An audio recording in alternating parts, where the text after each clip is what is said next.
सुंदर त्यांनी माझा छोटासा का परिचय करून दिला. आपल्याला सर्वांनाच म्हणजे पूर्ण जय भीम आणि सर्वांचंच आजच्या वर्गामध्ये स्वागत.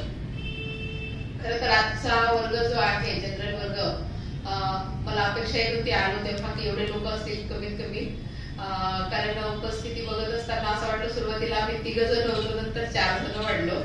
पण आणि ही कल्पना होती कारण आजचा जो दिवस आहे तर अतिशय लोक बाहेर आहेत बरेचसे, रविवार असतो, प्रत्येकाला काही ना काही कामं असतात. परंतु मी जेव्हा विचार केला तर ही संधी मला मिळाली, म्हणजे ह्या वर्गाच्या माध्यमातून ही संधी घेतली, त्यामुळे मला ह्या विषयावर चिंतन करण्याची संधी मिळाली. लोक येऊ अथवा न येऊ, त्यांना मार्गदर्शन माझ्याकडनं होते किंवा नाही मला माहिती नव्हतं, परंतु असं वाटलं की या निमित्ताने किती का येईना परंतु मला चिंतन करण्याची संधी मिळाली. किती येतील हा माझा प्रश्नच नव्हता.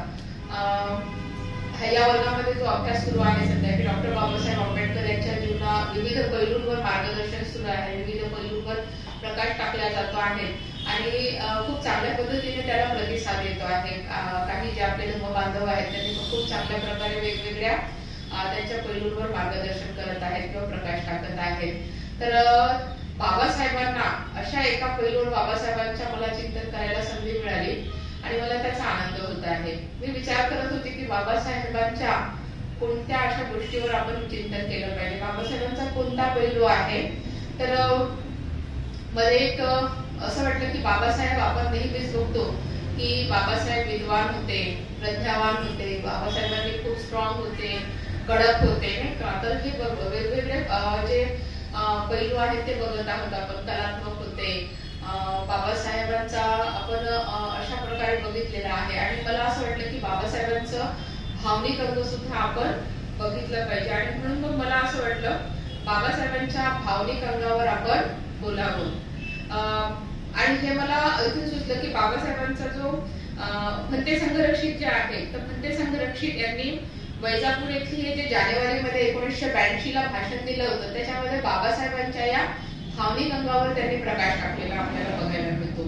आणि त्यांना असं वाटलं की बाबासाहेब जे आहेत ते आधुनिक जगातील एक महान बुद्धिमान व्यक्ती होते, परंतु ते अशा लोकांप्रमाणे नव्हते जे फक्त बुद्धिमानच होते किंवा जे खूप विकसितच होते आणि ज्यांच्याजवळ कधी कधी हृदय नसतं किंवा भावना शून्य असतात. काही लोक म्हणजे बरेचदा आपण बघतो की लोक विद्वान असतात, हुशार असतात, बौद्धिक दृष्टीने विकसित असतात, परंतु भावनिक दृष्टीने ते अतिशय शून्य असतात, कोरडे असतात, वृक्ष असतात. परंतु बाबासाहेबांच्या बाबतीत बघितलं तर बाबासाहेब जे आहेत त्यांची जेवढी बुद्धिमत्ता विकसित होती तेवढंच त्यांचं भावनिक अंग सुद्धा आहे किंवा भावनिक जीवन सुद्धा आहे ते शक्तिशाली होतं असं आपल्याला बघायला मिळतं. त्यांच्याकडे एक महान आणि उदात्त असं हृदय होतं जे खोलवर आणि प्रामाणिकपणे जाणवत असेल. तर असं म्हणजे बरेचदा आपण काही लोक बघतो ना की हुशार राहतात परंतु भावनिक दृष्ट्या खरंच शुष्क वाटत असतात. बोलताना ते खूप धम्म सांगतील परंतु मैत्रीच्या दृष्टीने एकमेकांच्या सुखदुःखामध्ये किंवा घरामध्ये जो असतो त्यांचा भावनिक विकास आपल्याला म्हणजे भावनिक दृष्ट्या जाणवत नाही. आणि आपण म्हणतो यांना भावना आहेत की नाही, काही झालं तरी ही व्यक्ती कशी रिॲक्ट करते, कुठल्या परिस्थितीमध्ये ही व्यक्ती कशी वागते, यांना भावना आहेत की नाही, असं आपण बरेचदा बघायला मिळत असतं. परंतु बाबासाहेबांबद्दल जेव्हा विचार करत होतो तर बाबासाहेबांचा हा जो आहे त्या भंतेला हा भाग खूप भावला की बाबासाहेबांचा भावनिक अंग सुद्धा तेवढ्याच प्रकारचं जिवंत होतं. आणि बाबासाहेबांचं ते अंग बघण्यासाठी भंतेंनी त्यांचं काही प्रसंग सांगितलेले आहेत. विशेषतः बाबासाहेबांचं त्यांच्या मित्रांवर खूप प्रेम होतं. आपण बघू शकतो की बाबासाहेब ज्यावेळी म्हणजे परदेशात गेले किंवा वेगवेगळे क्रांती घडून आल्यात, महाडचा सत्याग्रह झाला असेल, धर्मांतर झाला असेल किंवा अनेक गोष्टी घडत होत्या, त्यावेळी बाबासाहेबांसोबत त्यांचा मित्रपरिवार सोबत होता, त्यांच्या सुरक्षिततेसाठी सोबत होता, त्यांना सहाय्य करण्यासाठी सोबत होता, त्यांना भावनिक सपोर्ट करण्यासाठी सोबत होता. असं होतं का की बाबासाहेब त्यांना काहीतरी देत होते, पैसा देत होते का, त्यांना काही प्रतिष्ठा देत होते का, काही देत होतं? कारण बाबासाहेबांजवळच पैसा पाणी एवढा नव्हता की इतरांना द्यावं. आपलं घर सुद्धा कसं कसं चालत होतं आणि ते कशा पद्धतीने लोकांना देतील. परंतु बाबासाहेबांच्या मित्रपरिवारामध्ये बाबासाहेबांचं त्यांच्याशी जे मित्रतेचं नातं होतं, भावनिक अंगाने ते जे जुळलेलं होतं, त्यामुळे बाबासाहेबांचा मित्रपरिवार खूप मोठा होता असं आपल्याला बघायला मिळतं. बाबासाहेबांच्या सोबत अनेक जे लोक आहेत ते सातत्याने राहायचे. बाबासाहेबांच्या सत्याग्रहामध्ये बराचसा जो समूह आहे तो सोबत होता आणि कार्यकर्ते त्यांच्या सोबत होते. तर याचाच अर्थ होता की बाबासाहेबांचं त्यांच्या मित्रांवर खूप प्रेम होतं. आणि त्याचबरोबर फक्त महार जातीतलेच नव्हते तर ब्राह्मण सुद्धा बाबासाहेबांचे मित्र होते. ब्राह्मण लोक आहेत किंवा इतर जातीचे लोक सुद्धा बाबासाहेबांना मदत करत होते. आत्मीयता त्यांच्याबद्दल बाबासाहेबांना जाणवत होती. मित्रांसोबतच प्रेम असताना बाबासाहेबांबद्दल बरेचदा असं म्हटलं जातं की बाबासाहेबांनी पूर्ण वेळ कुणाला दिलेला आहे? समाजासाठी दिलेला आहे. घरात काय केलं नाही का? त्यांच्या पत्नी आहे, त्यांचे मुलं आहेत. परंतु असं जरी असलं तरी बाबासाहेबांचं त्यांच्या पत्नीवर आणि त्यांच्या मुलांवर खूप प्रेम होतं हे आपल्याला बघायला मिळतं. बाबासाहेब जेव्हा परदेशात जायचे त्यावेळी बाबासाहेब तिथून रमाबाईला सातत्याने पत्र लिहायचे. पत्राद्वारे ते समाचार द्यायचे. खरं जर बाबासाहेबांचं भावनिक मन नसतं किंवा त्यांचं प्रेम नसतं, भावनिक अंग शून्य असतं, तर बाबासाहेबांनी रमाबाईला पत्राद्वारे आपलं प्रेम व्यक्त केलं नसतं. बाबासाहेब पत्रामध्ये रमाबाईला प्रेमाने रामू म्हणायचे आणि रामू म्हणून ते त्यांचं जे प्रेम आहे, त्यांचे जे शब्द आहेत, त्यांच्या ज्या भावना आहेत ते रमाबाईपर्यंत पोहोचवायचे. बाबासाहेब परदेशात असताना सुद्धा रमाबाईबद्दल विचार करायचे. जरी ते व्यस्त होते, समाजाचा विचार करत होते, परंतु त्यांचं जे कुटुंबाची जबाबदारी असेल, कुटुंबाची जबाबदारी म्हणण्यापेक्षा आपल्या पत्नीबद्दलचं जे समर्पण होतं, पत्नीबद्दलची आत्मीयता होती ती त्याच्यावरून जाणवते. ज्यावेळी रमाबाईचं निधन झालं त्यावेळी बाबासाहेब ढसाढसा रडलेले आपल्याला बघायला मिळतात. बाबासाहेब खूप रडत होते त्यावेळी आणि इतके व्यथित झाले होते. म्हणतात की बाबासाहेबांनी म्हणजे आपण पिक्चर मध्ये बघितलं आणि ज्यावेळी धनंजय कीरांचं पुस्तक मी बाबासाहेबांचं चरित्र वाचलं होतं त्याच्यामध्ये सुद्धा बघायला मिळालं की बाबासाहेबांनी रमाबाईच्या निधनानंतर संन्यास घेतला होता आणि काही दिवसांसाठी ते साधूचं जीवन जगत होते. बाबासाहेब ज्यावेळी स्मशानात होते, रमाबाईला ज्यावेळी रमाबाईचे अंतिम संस्कार झाले, सगळे लोक स्मशानातून गेले परंतु बाबासाहेब स्मशानामधून जात नव्हते. बाबासाहेब स्मशानामध्येच बसून रडत होते. त्यावेळी जणू काय रमाबाईच त्यांना बोलली की बाबासाहेब ह्या स्मशानभूमीत तुमचं काम नाही आहे, मी गेलेली आहे, परंतु ज्या जगामध्ये माणुसकीचं स्मशान झालेलं आहे, माणुसकीला मारून टाकलेलं आहे, त्या जगातल्या स्मशानभूमीमध्ये तुमची गरज आहे. तुम्ही इथे राहू नका, तर त्या जगामध्ये जा जिथे माणुसकी जिवंत ठेवण्यासाठी तुम्हाला प्रयत्न करायचे आहेत.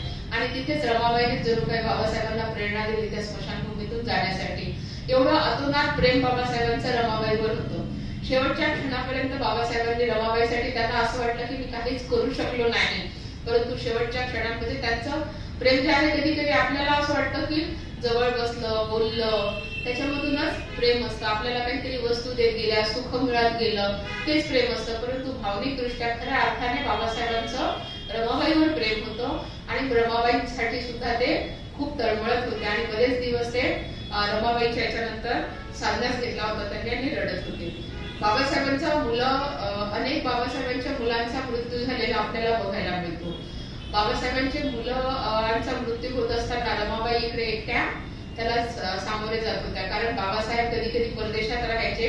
मला वाटतं मी एकदा रमाबाई वाचलं त्यावेळी त्यांचा एक मुलगा जो आहे तो राहिला हे सुद्धा बाबासाहेबांना परदेशात असताना माहित झालं आणि तो गेल्याची बातमी सुद्धा त्यांना तिथेच मिळाली. बाबासाहेब तिथे म्हणतात, मला वाटते गंगाधरचं नाव होतं, अरे गंगाधर तू तुझ्या बाबांना न भेटताच निघून गेला. आणि त्या ठिकाणी सुद्धा बाबासाहेबांनी अश्रू ढाळलेले आपल्याला बघायला मिळतात. बाबासाहेबांचं त्यांचा जो मुलगा होता राजरत्न त्याच्यावर बाबासाहेबांचं खूप प्रेम होतं. बाबासाहेब त्याच्यासोबत खूप खेळायचे, कारण ते जे दिवस होते थोडेसे बऱ्यापैकी होते बाबासाहेबांच्या आयुष्यामधले आणि त्यांनी राजरत्न सोबत खूप वेळ घालवला, खूप जीव लावला, त्याला खूप प्रेम करत होते. परंतु ज्यावेळी राजरत्नाचं निधन झालं त्यावेळी बाबासाहेब खूप रडत होते. रात्रंदिवस बाबासाहेब रडत होते, कारण मुलाचं दुःख त्यांना बघत होते. ते मुलगा गेल्याचं दुःख त्यांना बघायला मिळालं आणि मुलगा जाण्याचं दुःख त्यांनी अनुभवलं आणि त्या दुःखामध्ये ते रडत होते. परंतु ते जरी रडत राहिले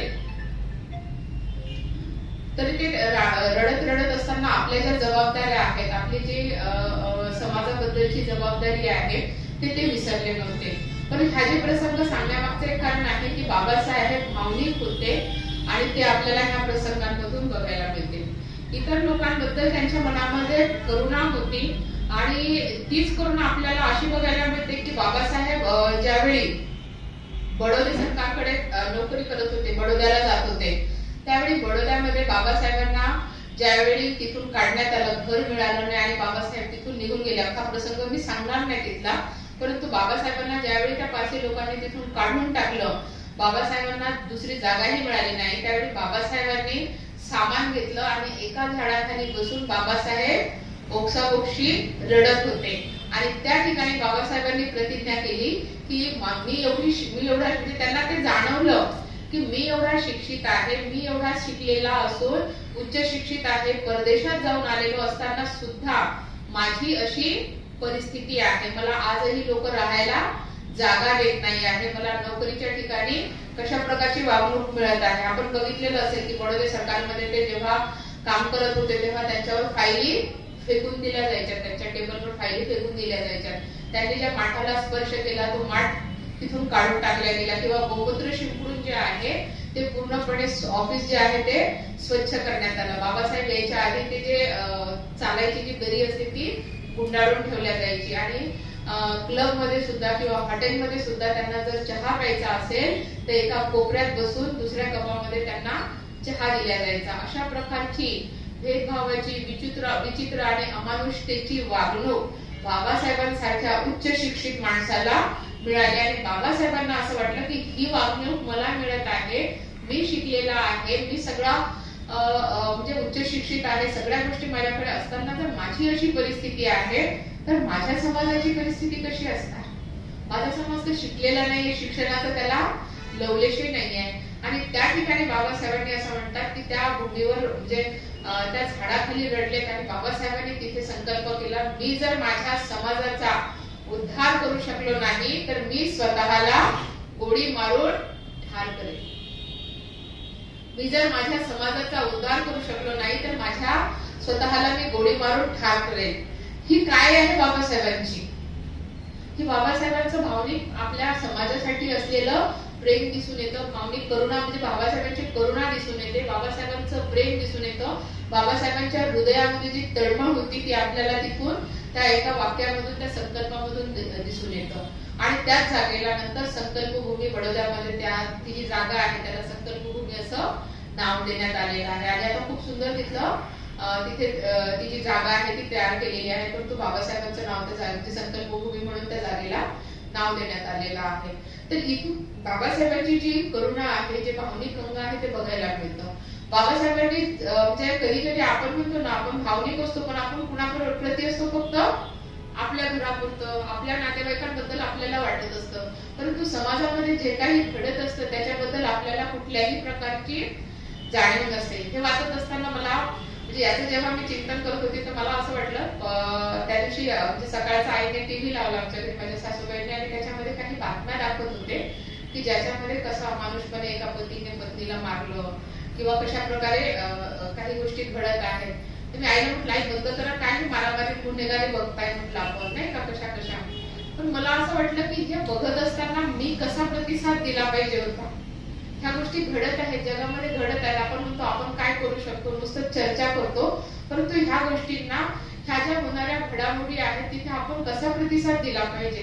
कदाचित आपण जाऊन डायरेक्ट मदत नाही करू शकत तिथे, पण मग मी जर एक बाबासाहेबांची अनुयायी आहे, मी जर एक बौद्ध व्यक्ती आहे, मी जर त्रिरत्न बौद्ध महासंघाची ऑर्डर मेंबर आहे तर माझा प्रतिसाद कसा असावा हा मी स्वतःला प्रश्न विचारला. आणि मला असं वाटलं की नाही मी काही करू शकत, परंतु त्या परिस्थितीमध्ये कमीत कमी त्या व्यक्तीबद्दल माझ्या मनामध्ये एक आपण असं म्हणतो की खूप खराब वाटतं बाबा, वाईट वाटतं, म्हणजे आपण पचून घेत नाही आणि त्याच्या लांब जायला बघतो, परंतु त्याच्या लांब जाण्यापेक्षा त्या गोष्टी त्या परिस्थितीमध्ये त्या व्यक्तींबद्दल त्या परिस्थितीबद्दल आपल्या मनामध्ये करुणेची आणि मैत्रीची भावना आपण निर्माण करू शकलो पाहिजे. ज्या ठिकाणी जे लोक असतील तर कमीत कमी एवढं तरी म्हणू शकलो पाहिजे हृदयातून की ते ह्या दुःखातून मुक्त होत. परंतु अशी सुद्धा भावना जर माझ्या मनातून निघत नसेल तर मग मी करुणेला प्रतिसाद कसा देणार. मी नुसतंच भावनिक माझ्या मुलांबद्दल माझ्या पतीबद्दल असणार का, तर समाजाबद्दलची माझी परिस्थिती काय आहे.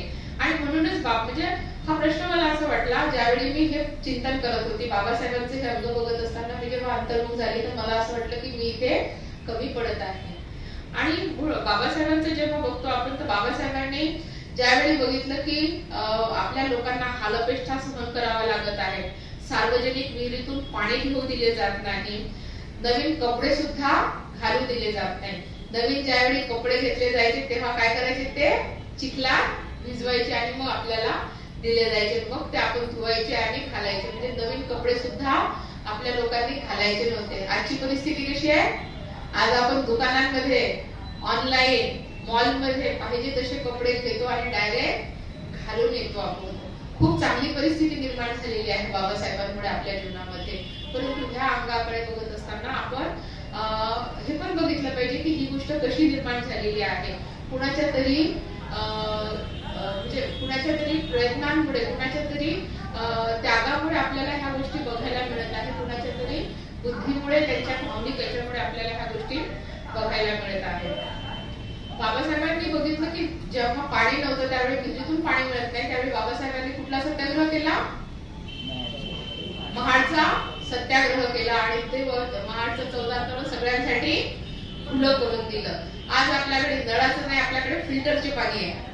परंतु त्याही वेळी आपल्याला आधी तरी कुणी आपल्या घरी जर आलं पाणी प्यायला तर आपण चांगलं देतो पाणी, खरंच देतो पाणी. परंतु आजही आपल्यामध्ये पण अशी परिस्थिती असली की लोक बघून आपण कधी कधी वागत असतो. समजा जर एखादी मागणेवाले लोक आले असतील, एखादे थोडस वेगळं काम करणारे लोक आले असतील तर आपल्या मनामध्ये त्यांच्याबद्दलच्या भावना कशा राहतात. म्हणजे रेखाताईंनी सांगितलं की माझं जे शॉप आहे, माझं बुटीक आहे आणि तिथे अनेक प्रकारचे लोक मी बघते आहेत, नाही का, एकदम मोठ्या पदावरचे पण बघते आणि अगदी कमी याच्यावरचे पण लोक माझ्याकडे येत असतात. परंतु जे लोक मी बघते की एक मुलगी माझ्याकडे काम करायला यायची, म्हणजे शिकायला होती आणि ती नंतर काम पण करायला लागली होती, तर तिला काय म्हणायची, ही कचरेवालीची मुलगी आहे. तर मला ती गोष्ट आवडली नाही की तिच्यासोबत कचरेवालीची मुलगी म्हणताना तिच्यासोबतचा त्यांचा व्यवहार वेगळा राहायचा आणि तिला त्याचं म्हणजे त्रास पण व्हायचा, पण वाईट वाटायचं नाही, कारण त्याच लोकांना त्यांना त्याच्यामध्ये त्यांचं चांगलं वाटतं. परंतु तिथे मी बघितलं की त्या लोकांना मी सांगितलं की असं तुम्ही बोलू नका. तिची आई जरी ते काम करत असतील, तिचे वडील ते काम करत असतील, परंतु ती एक चांगलं काम करत आहे आणि काम कुठलेही वाईट नाही आहे. त्यांनी जर ते काम नाही केलं तर तुमच्या घरामध्ये वास लागत असतो. परंतु तिच्यासोबतची वर्तणूक मी जेव्हा आपल्या लोकांची बघत असते, काही लोकांची, तर बघण्याचा दृष्टिकोन वेगळा असतो. त्यांच्याकडचं खायचं की नाही इथून लोक विचार करत असतात. आजही कधी कधी असं वाटतं जेव्हा एक दिवसाचे शिबिर असतात, एकत्र आपण बसतो तर आपण याच्या घरचं खायचं की तिच्या घरचं खायचं असा विचार करत असतो. आपल्या मनामध्ये हा भाव असतो. परंतु आपण हे विसरतो की अरे कोणत्या एका काळी आपल्याला सुद्धा ह्या गोष्टी मिळत नव्हत्या, त्यावेळी आपण याच्यासाठी करत होतो. तर आपण समानतेने कसं वागलं पाहिजे, कसं इतरांना आपण मदत केली पाहिजे. तर त्यावेळी बाबासाहेबांनी जो सत्याग्रह केला, त्याच्यामुळे बाबासाहेबांच्या सत्याग्रहामुळे आपल्याला आज चांगल्या प्रकारचं जीवन बघायला मिळत आहे.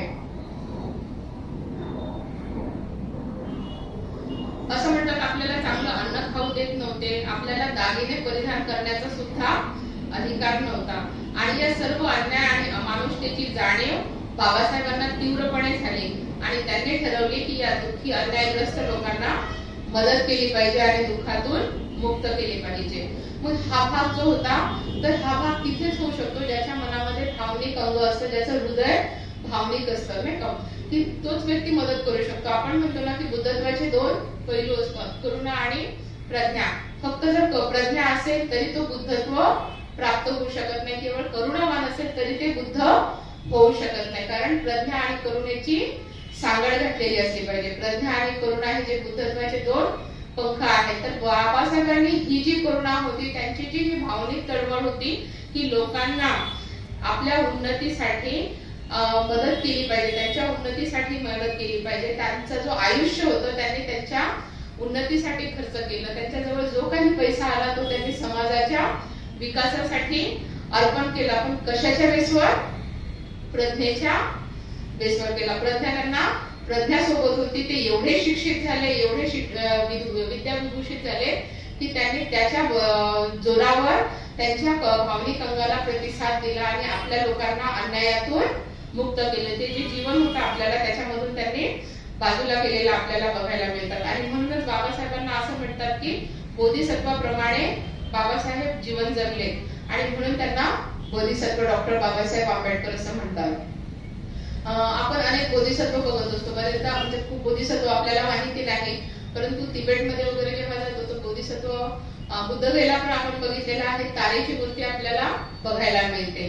ग्रीन तारा आणि व्हाईट तारा ह्या ज्या दोन तारा आहेत ह्या 21 तारांपैकी 2 तारा म्हणतात. तर मला बाबासाहेबांबद्दल जेव्हा मी हा विचार करत होती तर बाबासाहेबांमध्ये मला व्हाईट तारेची जी क्वालिटी आहे ती जाणवली. असं म्हणतात व्हाईट तारा जी आहे, पांढरी तारा जी आहे ती मदत करत असते, पण ज्या प्रकारे आई असते, आई मुला म्हणजे मुलगा जेव्हा आईला म्हणतो मग भूक लागली, आई भूक लागली, तर आई काय करते, पीठ मळून जेवायला देईल, नाही का, भाजी बनवून जेवायला देईल, पोहे बनवून जेवायला देईल, पटकन मदत करेल. परंतु व्हाईट तारा काय करेल, ठीक आहे तुला भूक लागली ना, उठ, हा पिठाचा डब्बा आहे, पीठ घे आणि पीठ मळ. कसं मळायचं माहित नाही, मी तुला सांगते, तू पीठ मळ, तू चपाती कर, तुला पोहे बनवायचे आहेत, कसे बनवायचे मी सांगते, तू कर. कारण ती जी तिला कला शिकवली, तिला जर स्वतःचं जेवण स्वतः बनवता आलं तर उद्या मुलगा आईवर डिपेंड राहील का, स्वतःवर डिपेंड राहील, स्वतःचं जेवण स्वतः बनवेल. बाबासाहेबांनी काय केलं, बाबासाहेबांना नोकरी देता आली असती, भाकरी पण देता आली असती आपल्याला, पण बाबासाहेबांनी काय केलं, आपल्याला तसं केलं का, बाबासाहेबांनी आपल्याला सांगितलं तुम्ही शिका. शिक्षणाचे अधिकार आपल्याला बाबासाहेबांनी संविधानामध्ये निर्माण करून दिले. बाबासाहेबांनी आपल्याला असा धर्म दिला जो धर्म तुमच्या भावनिक श्रद्धेला प्रतिसाद देतो आहे, जो तुम्हाला स्वावलंबी बनवत आहे. बाकीच्या धर्मांबद्दल जेव्हा बाबासाहेब बघतात तर बाकीचे धर्म माणसाला अवलंबून ठेवतात. देवा मला मी लेकर मी तुला हे देतो, म्हणजे पूर्णपणे देवावर अवलंबून ठेवतात. परंतु बौद्ध धर्म असा आहे जो त्याला स्वतःच्या कर्मावर अवलंबून ठेवायला लागतो. तू कर, ज्याचा परिणाम तुला मिळेल, हे करणं तुझ्या हातामध्ये आहे. तर बाबासाहेबांनी काय केलं, आपल्याला स्वतःच्या पायावर उभं ठेवलं, स्वाभिमानी आणि स्वावलंबी बनवलेला आहे. नाहीतर या तुम्हाला भूक लागली का, मी देतो, माझ्या घरी एवढ्याला मी भाकरी बनवणार, एवढ्याला जेवण बनवणार आणि रोज घेऊन जा, तुमच्यासाठी मी नोकऱ्या करून ठेवल्या, मला नोकऱ्या घ्या. परंतु बाबासाहेबांनी तुम्हाला तसं केलेलं आपल्याला बघायला मिळत नाही. एक उदाहरण बाबासाहेबांच्या जीवनातलं आठवते. बाबासाहेबांना एक पोतराज होता आणि तो बाबासाहेबांना त्या दारावर आला, मागायला आला. बाबासाहेबांनी त्याला सांगितलं मी तुला मदत करतो, पण हे पोतराजचं जीवन तू सोडून दे. त्यांनी त्याला पैसे देऊन पुढे नाही ढकललं. तर बाबासाहेबांनी त्याला शिक्षित केलं. त्याला पोतराजचा जो व्यवसाय होता, जो पोतराजची मला नाही माहिती जात असते की काय असते, पण तो जो जमात असते त्याच्यातून बाहेर निघायला सांगितलं आणि एक शॉप टाकून दिलं त्याला, ज्याच्यावर तो त्याचा उदरनिर्वाह करू लागला आणि एका चांगल्या प्रतीचं जीवन तो जगायला लागला. त्याला जर त्यावेळी बाबासाहेबांनी पैसे दिले असते 50, 100, 50 वाटले असते, त्याला म्हणले तुला बिझनेस सुरू करायचे, त्याची मदत मी तुला करत आहे. म्हणजे बिझनेस सुरू करून देण्यासाठी मदत केली बाबासाहेबांनी, पण लगेचच तुला भाकरी द्यायचं काम मी केलं नाही. कारण आज जर मी तुला दिलं तू उद्या तू माझ्यावर पुन्हा अवलंबून राहशील, परंतु आज तू तुझ्या पायावर उभा राहिला तर उद्या तू तुझ्या मुलांना आहे किंवा इतर लोकांना स्वतःच्या पायावर उभं राहायला शिकवतो. तर ही जी प्रज्ञा आहे ही व्हाईट तारेची प्रज्ञा आहे, जी मुलाला स्वतःच्या पायावर उभं राहायला शिकवते, जेणेकरून उद्या कुठलीही परिस्थिती आली तर तुझं तू करून खाऊ शकतेस. तर ही जी आहे ही व्हाईट तारेची म्हणजे बाबासाहेबांचं ही जी गोष्ट होती त्यांनी चिंतन करत असताना मला ती क्वालिटी आठवली. खरं तर बोधिसत्वांमध्ये प्रत्येकच बोधिसत्वामध्ये सगळ्या परीच्या क्वालिटी असतात, परंतु बाबासाहेबांकडे जेव्हा मी बघितलं आणि हे पण ऐकलेलं होतं तर त्याचा संदर्भ मला तिथे जाणवला.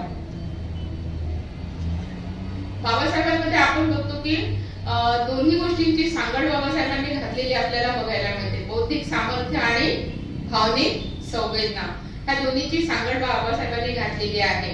आणि म्हणूनच जीवनात भावना किंवा इमोशन ज्या म्हणतात आपण म्हणतो की त्या फार महत्वाच्या असतात. केवळ ज्ञान पुरेसं नसतं. जर आपल्याकडे फक्त ज्ञान असेल आणि भावना नसतील तर आपण फारसे काही करू शकत नाही. पण जेव्हा आपल्या ज्ञानासोबत भावना जोडल्या जातात तेव्हा आपण त्या ज्ञानाला कृतीत आणू शकतो. भावना आणि ज्ञान ह्या दोन्हीची सांगड घालणं.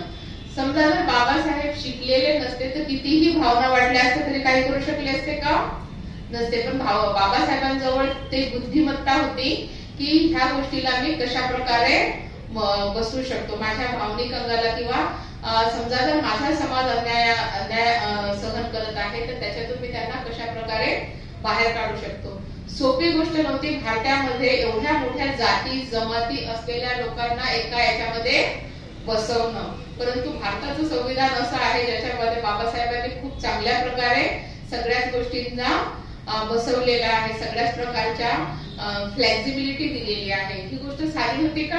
आज आपण म्हणतो संविधानाने मला हा अधिकार दिला, परंतु संविधानामध्ये हा अधिकार आणण्यासाठी बाबासाहेबांना किती दूरदृष्टी भावनाचा विचार करावा लागला. प्रत्येक जाती जमातीतल्या लोकांचा विचार करून बाबासाहेबांनी तशा योजना केल्या.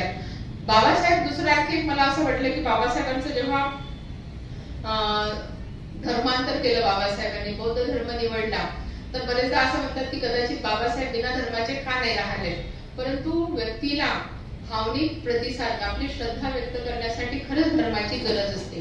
पण ती श्रद्धा जर डोळ्यासाठी चांगल्या ठिकाणी असेल, जी खरंच तुम्हाला माणूस म्हणून बनवायला मदत करत असेल, तर तिथे पण बाबासाहेबांनी असा धर्म बघितला जो म्हणजे मगाशीच मी म्हटलं की जो माणसाला अवलंबून ठेवत नाही आहे, पण त्याची श्रद्धा व्यक्त करण्याची सुद्धा त्याला संधी देत आहे. जर धर्म दिला नसता तर आजही आपण काय केलं असतं, इतर धर्मांकडे एवढा मोठा धर्म देऊन एवढं मोठं माईक असून सुद्धा आपले लोक इतर वेगवेगळ्या लोकांकडे वळले जात आहेत. समजा जर बाबासाहेबांनी धर्म दिला नसता तर मग आपलं काहीच खरं नसतं खऱ्या अर्थाने. परंतु बाबासाहेबांचा जर हा विचार बघितला तर बाबासाहेबांनी बघितलं की मनावर काम करणारा जो धर्म आहे तो कोणता आहे? बौद्ध धर्म आहे.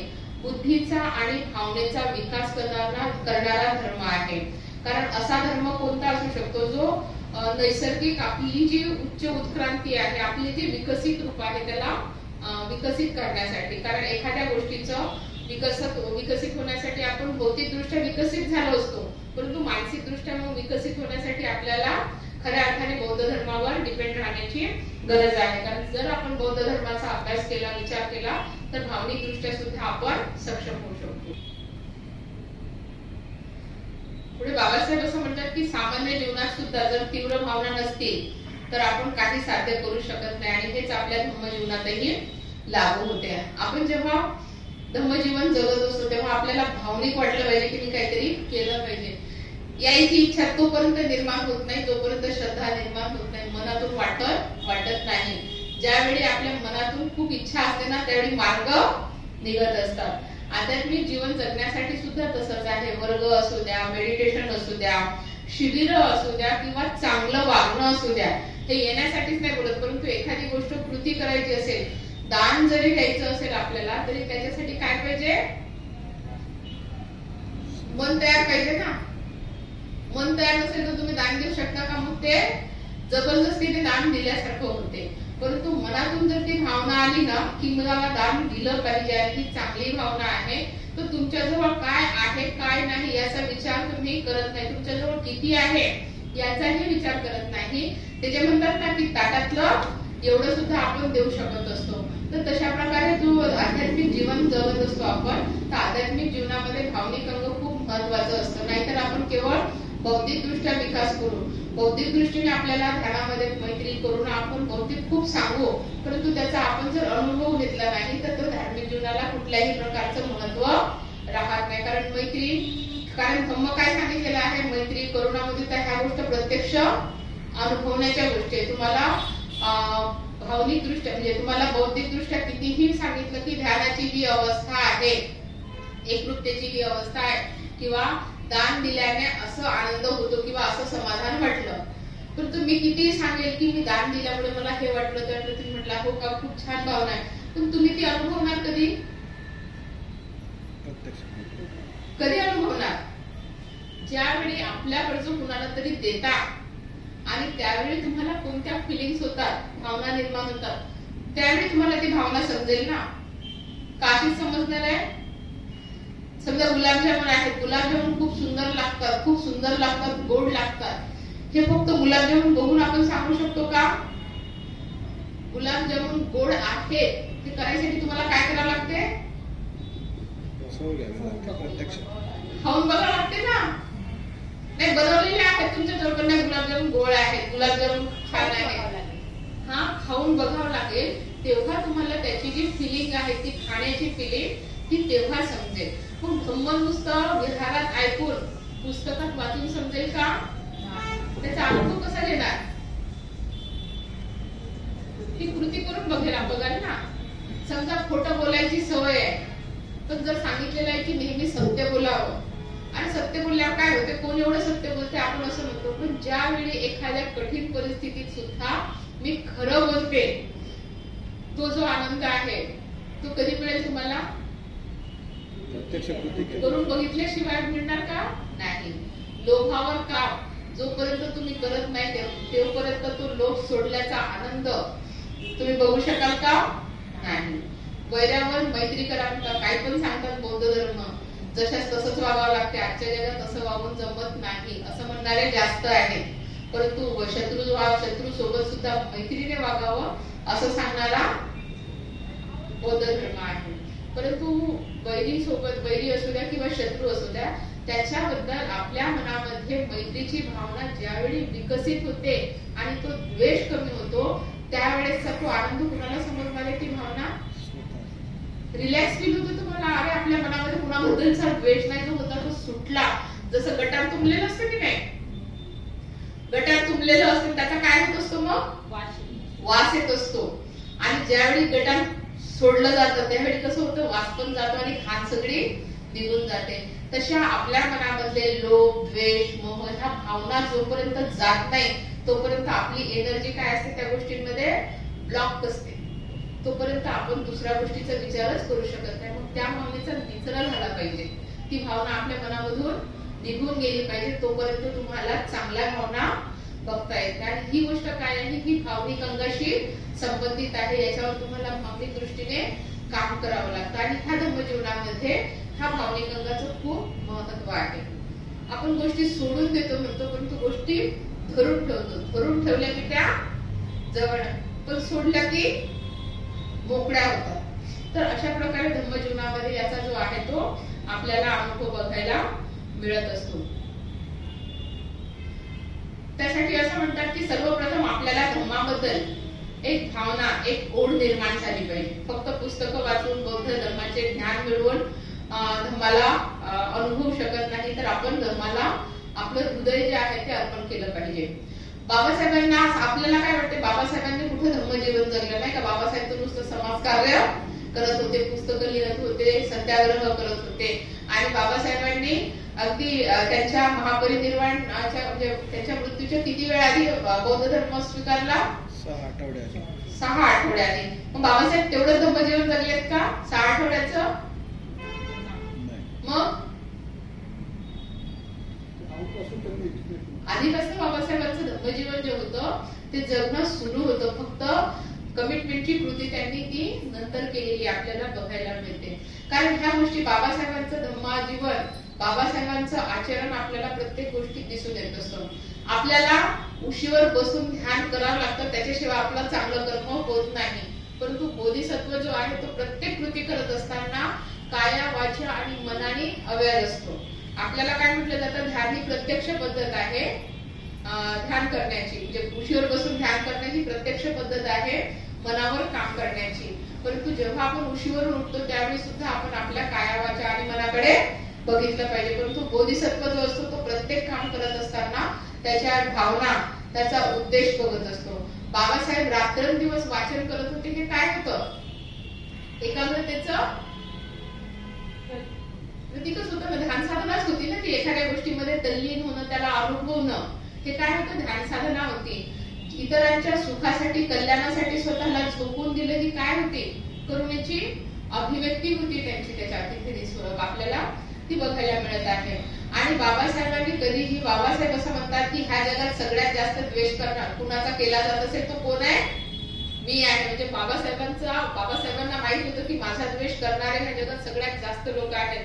परंतु बाबासाहेबांनी कधीच कुणाचा द्वेष केला नाही. कारण याचं आपल्याला बघायला मिळतं की बाबासाहेबांनी जे जे अधिकार दिले ते सगळ्यांसाठी सारखे दिलेले आपल्याला बघायला मिळतात. बाबासाहेबांनी कुठलीच गोष्ट अशा विशिष्ट समाजासाठी दिलेली नाही. हा आरक्षण त्यांनी वेगवेगळ्या पद्धतीनुसार केलेला आहे, परंतु तिथे मग स्त्री पुरुष हा भेद त्यांनी केलेला आपल्याला बघायला मिळत नाही. तर ही जी आहे ती बोधिसत्वाची एक प्रकारे चर्या असते. बोधिसत्व ज्या प्रकारे काम करत असतो तर त्याला प्रत्येक वेगळ्या कृतीची गरज नसते, वेगळं दाखवण्याची गरज नसते. बाबासाहेबांचं शिलाचरण बघतो आपण, इथे आपण पंचशील ग्रहण करतो, जसं शिलाचा अभ्यास करतो मग आपण एक एक शील बघतो. बाबासाहेब काय म्हणतात, लोक मला का घाबरत होते, शिलाचरणाला घाबरत होते. बाबासाहेबांनी कुठला जसं शिलाचा अभ्यास केला होता, बाबासाहेबांनी कुठला पंचशिलेचा अभ्यास केला होता, परंतु बाबासाहेब आतूनच नैतिक आचरण करणारे होते, सत्य बोलणारे होते, खोटं बोलणारे ते नव्हते, चोरी करणारे ते नव्हतेच. बाबासाहेब म्हणजे मद्यपानाबद्दल तर ते म्हणतात की मी परदेशात राहून सुद्धा मी स्पर्श सुद्धा त्या गोष्टीला केलेला नाहीये. म्हणजे बाबासाहेबांचं शिलाचरण जे आहे त्यांना वेगळा अभ्यास करायची गरज पडलीच नाही. तर बाबासाहेब अशा प्रकारे शिलाचरणी होते आणि अशा प्रकारे त्यांचं जे भावनिक अंग आहे ते विकसित होत होतं आणि अशा प्रकारे ते धम्माचा अनुभव घेत होते. त्याच्यामुळे बाबासाहेब इतरांना सुद्धा मदत करू शकले आणि धम्माला आचरणात आणायला सुरुवात करतो तेव्हाच आपण धम्माचा आचरणात आणायला सुरुवात करतो. जर धम्माबद्दल आपल्या मनामध्ये भावना निर्माण करता आल्या आणि आपल्याला इतर लोकांबद्दलही ही भावना निर्माण करावी लागते, फक्त स्वतःसाठी नाही तर सर्वांसाठी. अशा प्रकारे आपल्याला आपल्या भावना विकसित कराव्या लागतात. तर असं म्हणतात की बाबासाहेबांनी जे केलेलं आहे, तर बाबासाहेबांच्या अनेक गोष्टी बघितल्या ज्याच्यामधून आपण बाबासाहेबांचं भावनिक अंग बघत होतो की बाबासाहेब भावनिकदृष्ट्या कसे भावनिक होते. कधी कधी आपण म्हणतो बाबासाहेब रागीट होते नाही का, बाबासाहेब रागाने बोलायचे. बनतेची जी पहिली व्हिजिट आहे त्याच्यामध्ये बाबासाहेब बनते म्हणतात की बाबासाहेब खूप रागाने एका व्यक्तीला बोलत होते, मला बाबासाहेबांकडे बघून भीती वाटली.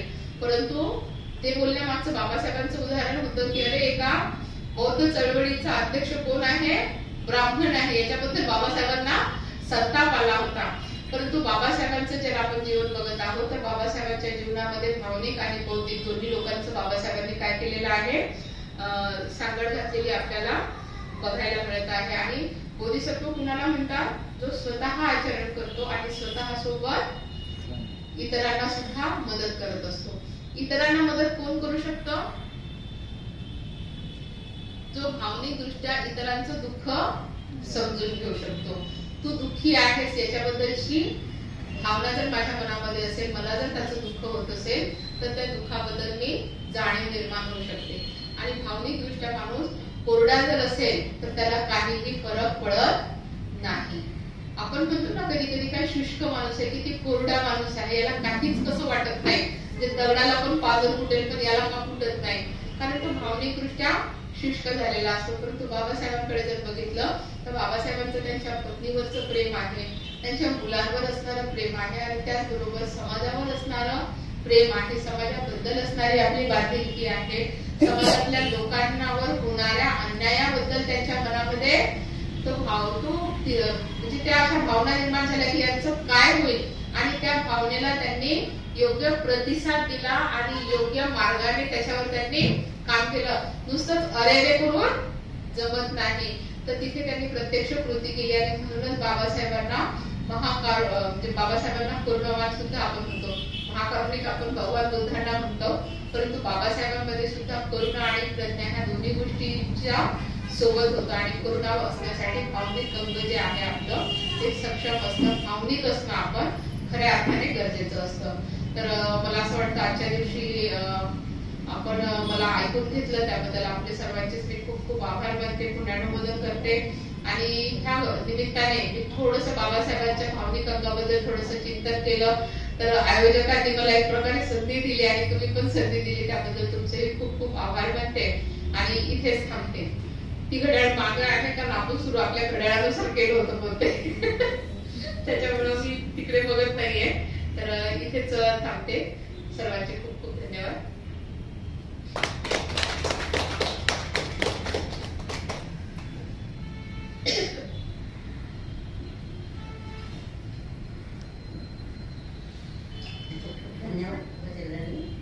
सुंदर असं प्रवचन आपल्याला दिलेलं आहे त्यांनी.